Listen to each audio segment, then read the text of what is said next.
સુરત શહેરના western police NDPS એટલે કે નાર્કોટિક્સ ડ્રગ્સ સાઇકોટ્રોપિક સબસ્ટન્સ એક્ટ હેઠળ નોંધાયેલા ગુનામાં સંડોવાયેલા એક વોન્ટેડ આરોપીને ઝડપી પાડવામાં સફળતા મળી છે.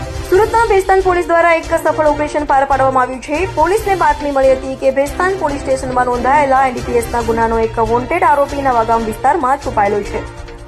મળતી માહિતી અનુસાર Bhestan police inspector Shri KP Gameti તથા second police inspector Shri JM Solanki તથા police sub inspector Shri MG ચૌહાણના માર્ગદર્શન હેઠળ એક વિશેષ ટીમ બનાવવામાં આવી હતી, જેમાં દિલુભાઈ ભીમાભાઈ અને જયપાલસિંહ ગંભીરસિંહ બાતમીના આધારે નવાગામ વિસ્તારના રેલવે સ્ટેશન પાસે આવેલ નવાઝ ઉર્ફે નવાબ અલાઉદ્દીન શેખ નામના આરોપીને ઝડપી પાડ્યો છે. આરોપી પાસેથી કોઈ ગેરકાયદેસર વસ્તુ મળી આવી છે કે કેમ તે અંગે પોલીસ દ્વારા વધુ તપાસ હાથ ધરવામાં આવી રહી છે.